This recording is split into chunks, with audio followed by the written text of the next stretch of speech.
Welcome back to the channel, everybody. So I was recently at the Edmonton 2019 Auto Show here in Edmonton. I got a chance to really take a close look at the brand new 2020 Toyota Supra. And I have collected a whole host of new thoughts now that the fact I saw the car up close, I was able to touch it, climb into it, play with the car a little bit, and really extract a whole lot of new ideas as to whether this car, in my opinion, is better than the outgoing Mark IV Supra from back in the 90s. So I have a whole host of discussions, and we're going to start with the whole technical discussion around this first.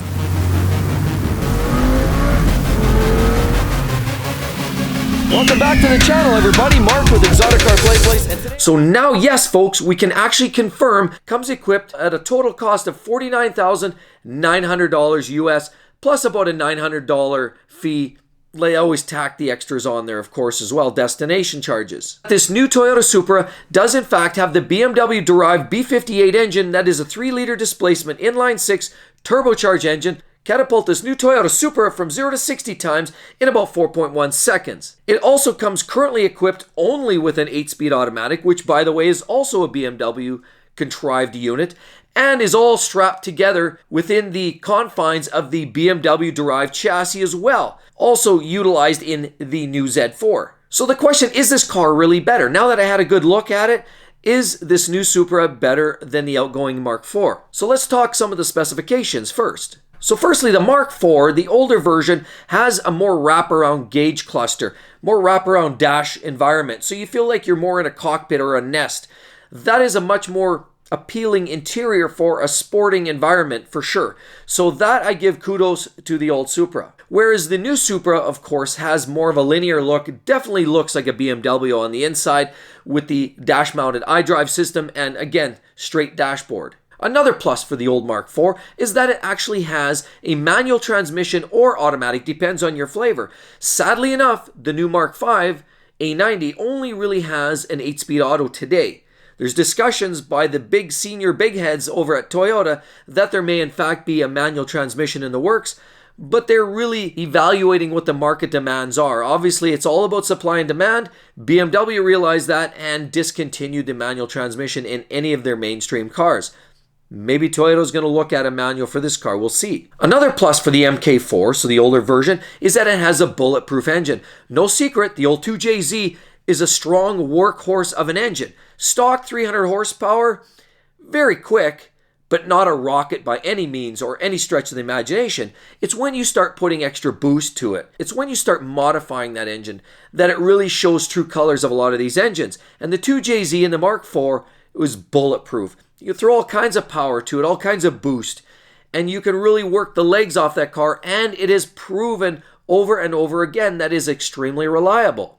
We'll see what the B58 engine holds. Now moving over to the Mark V, when I walked around, I really had a good chance to look and evaluate some of the different accents and styling. And honestly, I would say the new Toyota Supra has much more aggressive styling cues, such as the large intakes in the front nose. You've got the bubble roof line, which is very intriguing. Various vents throughout. You see them on the side of the car, on the front of the car. You'll see them also. The rear diffuser adds that extra element of aggressive appeal. Also has an appearance of higher quality, at least superficially. Time will tell, again, as I say, when we talk about reliability and the fact that it utilizes engine and transmission from BMW, that will tell. However, the initial perception of quality is much improved in the latest version. Why? Because the leather touches are much nicer. There's also nice detailing along the door panels as well on the center console. You'll notice nice little accents in there and attention to detail. It also has accents like lights on the mirrors, the little ducktail at the back, slicker looking wheels from what you saw on the Mark IV, interesting side skirts and front lips. And one thing I really noticed when I got up close was that wraparound hood. That hood that sort of actually wraps down the sides, sort of like the old Range Rovers. I kind of like that look. It's a little bit different. It sort of breaks up the lines a little bit on the styling. I really thought that was interesting, and I kind of felt drawn to that particular styling cue as well. Very interesting styling bits. Overall, I would say overall for styling, the Mark V wins hands down over the old Mark IV Supra. Now we know performance-wise, these cars are very similar. Actually, as a matter of fact, a lot more similar than you would expect. The old car has 320 horsepower and about 315 pound-feet of torque versus the new car's 335 horsepower and 365 pound-feet of torque. Now, the new car obviously has a significant amount of usable torque above and beyond the old car. In terms of horsepower, though, they're very, very similar. Now, we talk about 0 to 60 times. How about the old car at 4.9 and the new car at 4.1? The differential there being a large part of it is the torque, the launch control, and the fact that, honestly, the newer car is just a tad lighter. It just puts power to the ground a little better. And, of course, with the 8-speed auto, again, the ratios are a little tighter. Overall, it's going to be a more efficient drivetrain. The other thing, obviously, to note is the older car is not necessarily limited to 155 miles per hour, such as the new car, like BMW does with all their cars, is limits their top-end speed to 155. Now, as I walk around the car, I noticed subjectively I sort of have other observations. Overall, I would say the new car, even looking at it from a distance, looks a lot more compact. It's smaller. The proportions are more in line with the new Z4 BMW, as you would expect, because it is essentially sharing the same underpinnings, more or less the same car. The older Supra has a more substantial, longer, larger feel to it. Like I said, it's a personal preference. I personally like the smaller, stouter, compact drive. Other people like the bigger feel, something that has a little bit more muscle look to it. So getting more to the point, which car do I actually think is better? Well, in all honesty, I would say if you're not looking at modifying, if you're one of those people that wants to drive a car what it is out of the box, then honestly, I would tell you the new Toyota Supra is actually, in my opinion, quite substantially superior. Now, we won't talk about reliability because that will tell with time.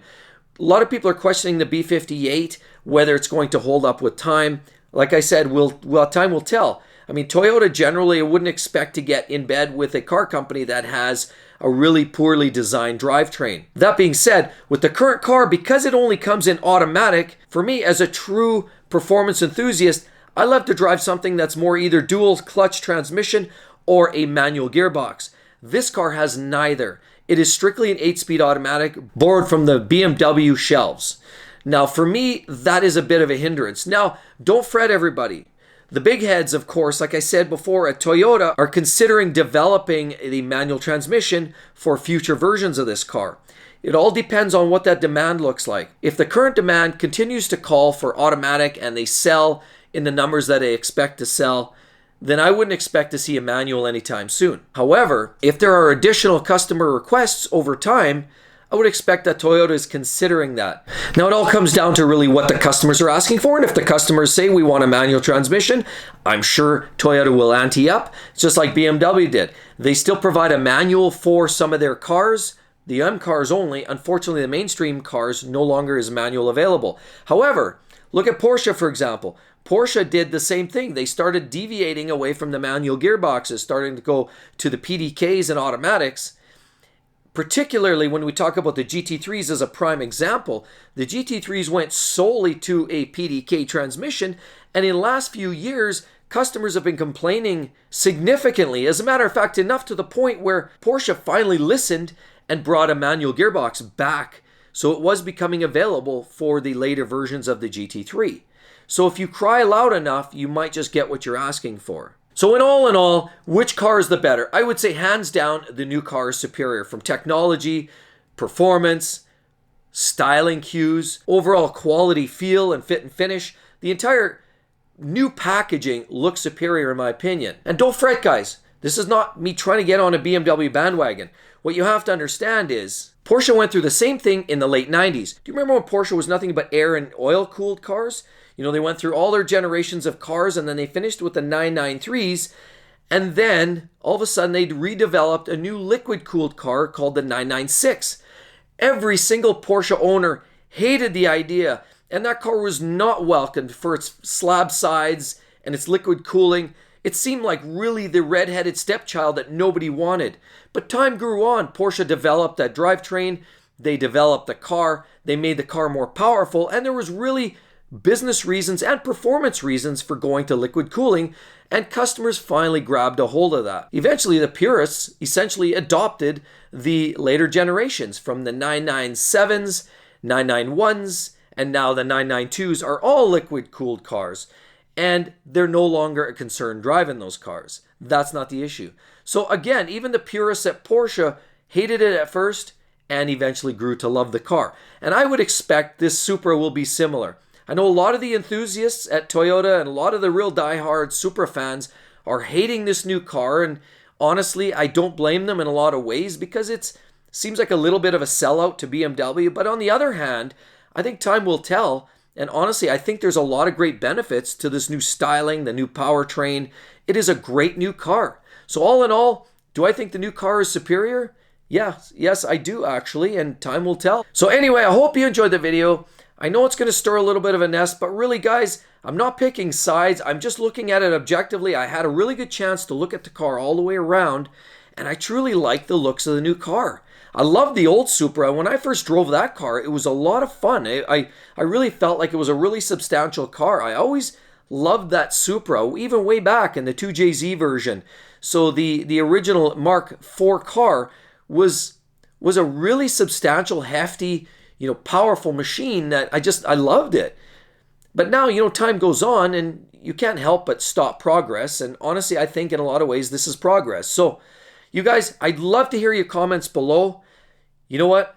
I know there's going to be a lot of passionate owners here, so please drop me a line. I'd love to hear what your thoughts are on this new car. You guys actually looked at the new Supra and given it a true, honest evaluation once you're looking at it up close, and not necessarily what perception and what critics are talking on the front end.